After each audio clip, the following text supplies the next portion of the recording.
Hello everyone, this is Rajesh, your friend and Formula 44 instructor. Once again checking with all of you whether you are implementing it regularly or not. It's not easy to implement all the 8 elements every day. That's my personal experience also. I'm also learning, but it is such a great challenge for ourselves, and more importantly the steps are very elementary, they are very simple, and there is no reason why we shouldn't implement all these 8 elements every day. 1 fistful of nuts and dry fruits, 2 helpings of fruits, 3 glasses of warm water early in the morning when we get up, 4 helpings of food which is rich in nutrition, freshness. They are organic, consisting of grains, lentils, beans, pulses, green vegetables, salads, leaves, etc.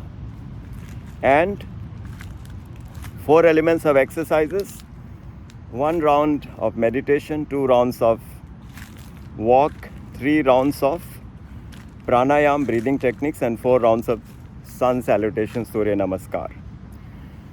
If we diligently implement these 4 plus 4 elements every day, our life does transform. Though the steps are very simple, if we do a checklist, we will find that oftentimes we have missed 1 or 2 elements.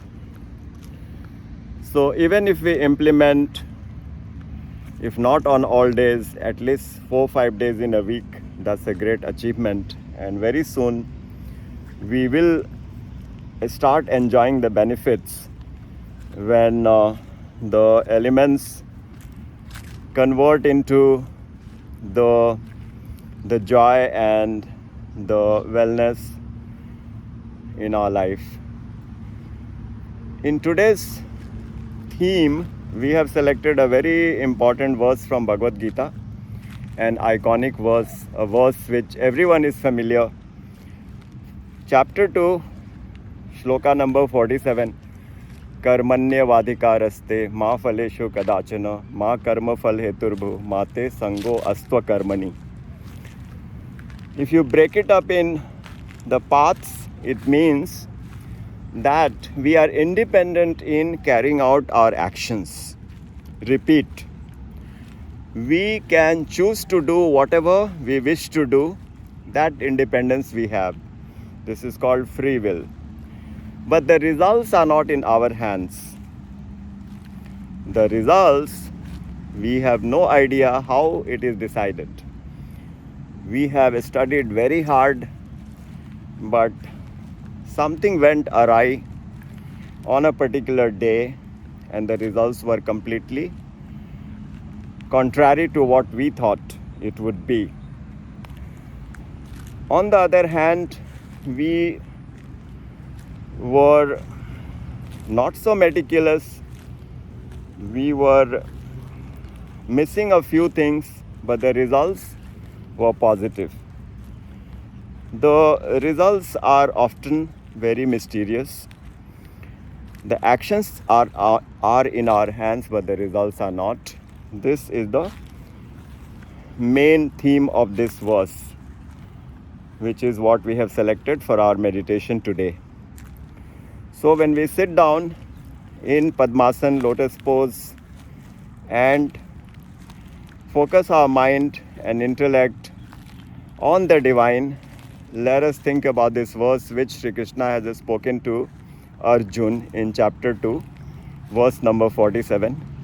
Chapter 2 is called Sankhya Yoga, the yoga of analytical studies of the spiritual science.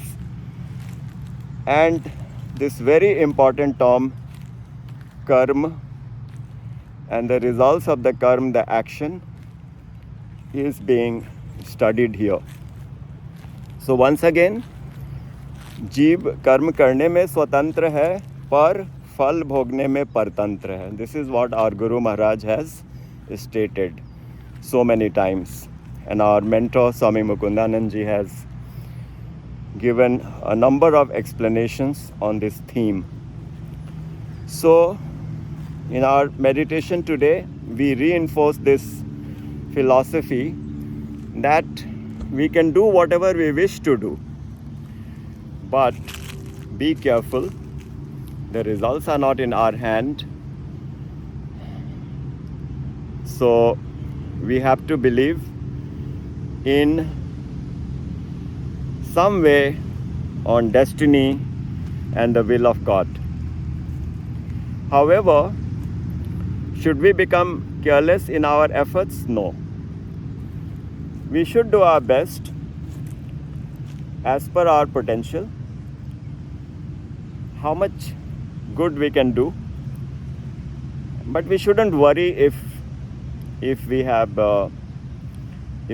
been not 100% satisfied in our efforts. It's always good to be wanting to do better, but not with a sense of despondency, just with a sense of excelling in whatever we do.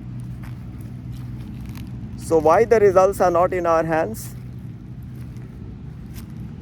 The Lord hasn't given a point by point analysis, but the scholars and the sages have revealed to us that we have a past baggage.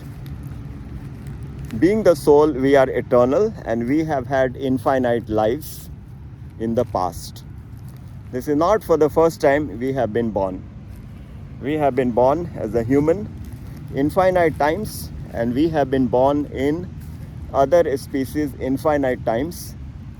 That is what the Bhagavad Gita tells us. The soul is eternal, the soul is infinite. In this way, we can challenge God, because God is also infinite, God is also eternal. And it is so but natural, because we are the part of God. Like the sun rays are the part of the sun, the waves are the part of the ocean, the fragrance is the part of the flower. Similarly, the souls are the part of God. So if God is eternal, souls automatically are eternal.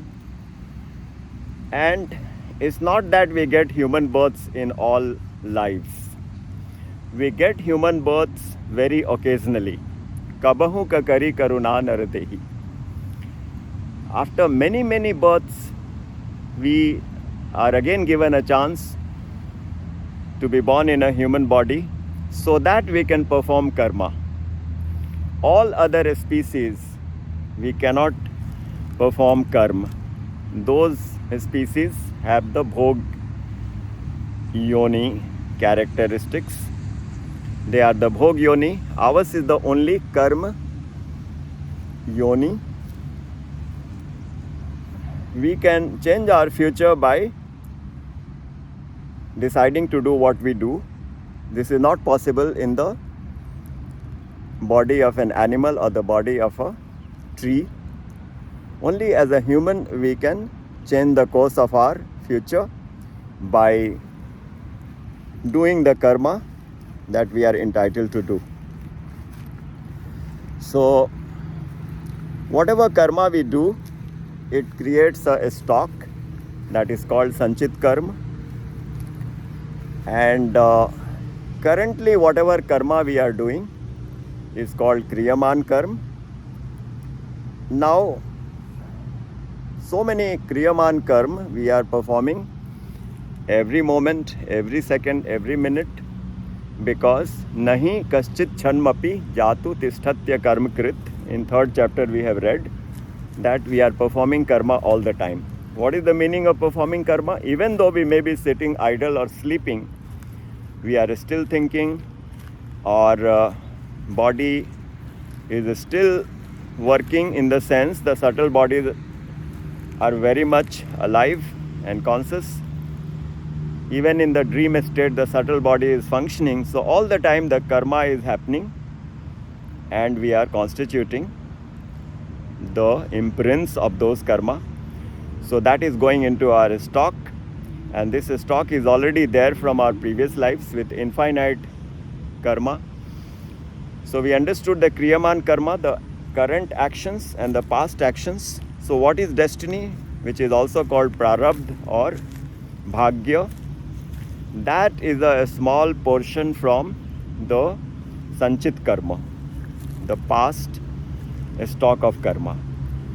So in our current life as human, the Lord has taken a small portion from that sanchit karma, the stock, and made it as our destiny. Now this destiny usually cannot be changed.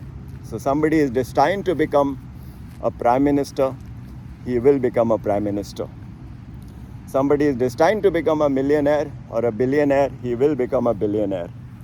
Somebody is destined to become very impoverished, he will become impoverished.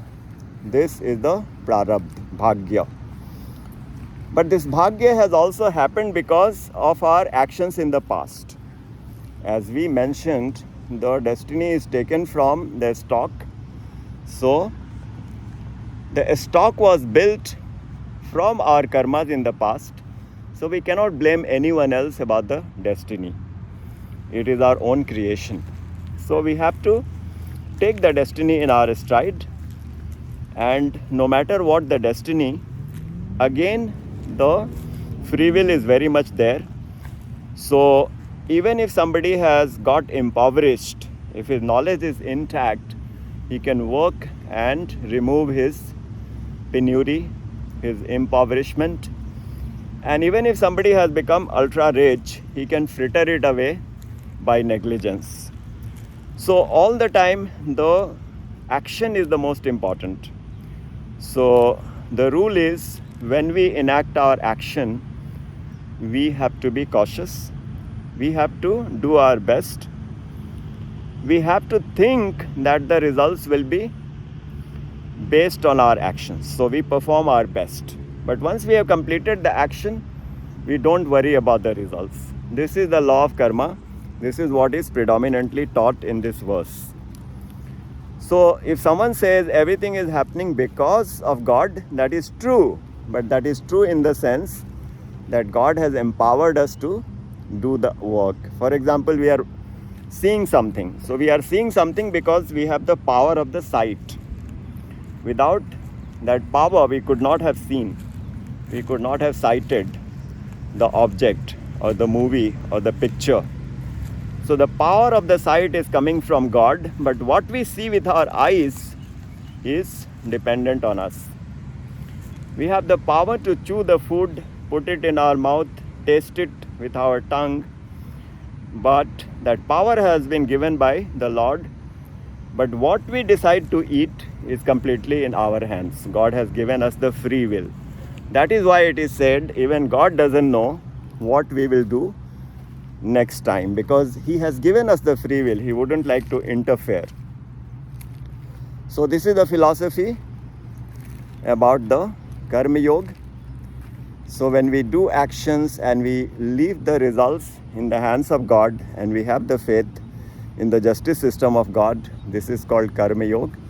This is the theme for today, and let us meet again to have another theme from Bhagavad Gita, so that we can learn to meditate as per the rules of Formula 44 and go towards becoming the best version of ours. Thank you so much for listening to this video recording.